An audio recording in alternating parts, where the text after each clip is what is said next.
how to start a speech. And some mistakes will be made, by the way. Some mistakes will be made along the way.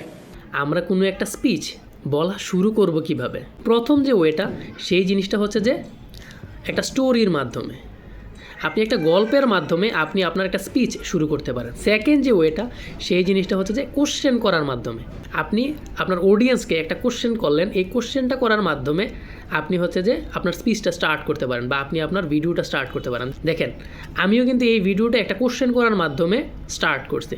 Third যে ওয়েটা সেটা হচ্ছে যে একটা powerful স্টেটমেন্টের মাধ্যমে আপনি এমন কিছু একটা বললেন যে অডিয়েন্সরা কখনো শুনে নাই অথবা এইরকম ওয়েতে কখনো শুনে নাই, ওরা আপনার এই কথাটা শুই নেই, হচ্ছে যে ওদের ফুল অ্যাটেনশান আপনার সাথে দিল এরকম।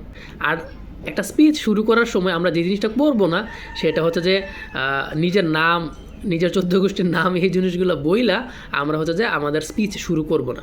এটা হচ্ছে যে খুবই রং ওয়ে। আমি আমার ইউনিভার্সিটির পুরো জার্নির মধ্যে যেই জিনিসটা দেখছি, আমরা যতগুলো প্রেজেন্টেশন দিছি, আসলে দেখেন একটা প্রেজেন্টেশনের মধ্যে মেইন পার্ট কি, প্রেজেন্টেশনের মেইন পার্ট হচ্ছে প্রথমের যেই 30 সেকেন্ড 20 সেকেন্ড এই সময়টার মধ্যে আমরা কী করি, আমরা স্লাইড ওপেন করে আমার নাম কি, আমি কি করি, আমি কোন, আমার রোল নং কত, এই জিনিসগুলো আমি হচ্ছে যে বলি। এই জিনিসটা আসলে খুবই বাজে রকমের একটা ভুল।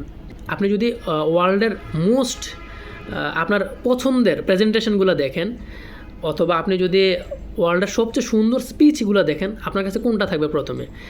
স্টিভ জবস যে দিছে অ্যাপেলের যেই প্রেজেন্টেশনটা, ওইটা আপনি দেখেন, ওই প্রেজেন্টেশনটা বারবার যদি আপনি দেখেন, তারপরে আপনি সবচেয়ে ভালো স্পিচ কোনগুলো বলবেন, টেড টকের মধ্যে যেগুলো সবচেয়ে বেশি ভিউ হয়েছে সেই জিনিসগুলো আপনি দেখেন, ওই ভিডিওগুলোর মধ্যে ওনারা পাওয়ারফুল একটা স্টেটমেন্ট দিয়ে অথবা একটা কোশ্চেন দিয়া অথবা একটা স্টোরি দিয়ে ওনাদের স্পিচটা ওনারা শুরু করছে।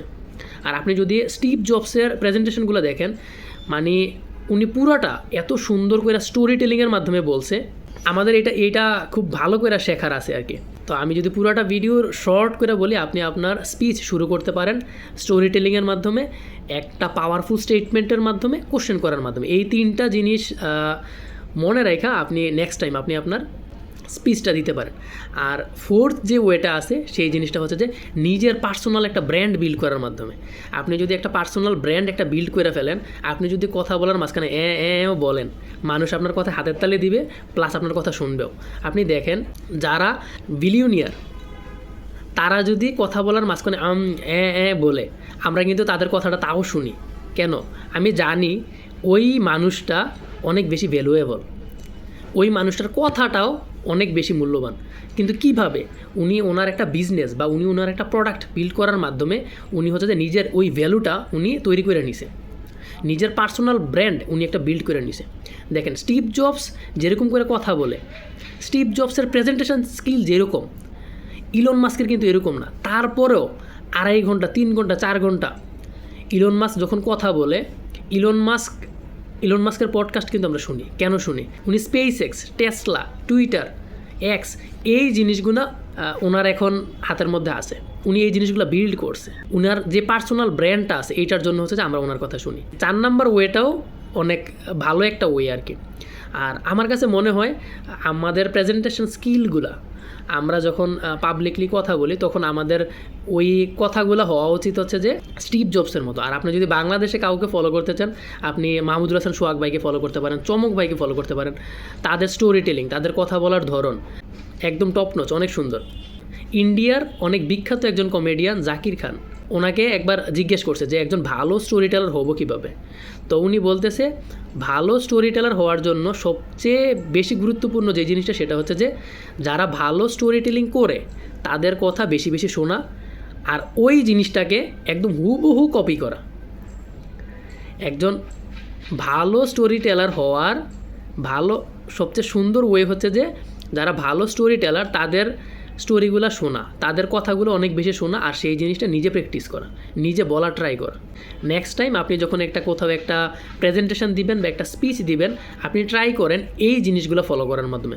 হয়তো আপনি ইউনিভার্সিটিতে বা স্কুলে এই প্রেজেন্টেশন দিয়ে আপনি আপনার বন্ধু বান্ধবের মতো নাম্বার নাও পাইতে পারেন, কিন্তু রিয়েল লাইফে আপনি অনেক বেশি আগাই যাবেন।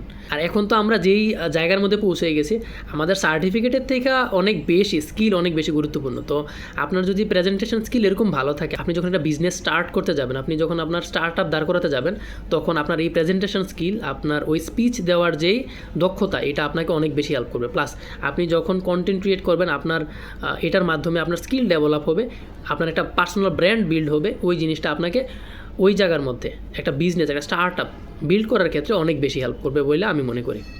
আপনি আপনার স্পিচের মধ্যে, আপনি আপনার প্রেজেন্টেশনের মধ্যে এই জিনিসগুলো অবশ্যই ফলো করবেন। আর আপনি কোন জিনিসটা ফলো করে আপনি আপনার স্পিচ, আপনার প্রেজেন্টেশন দিতেছেন, সেই জিনিসটা অবশ্যই কমেন্টে জানাবেন।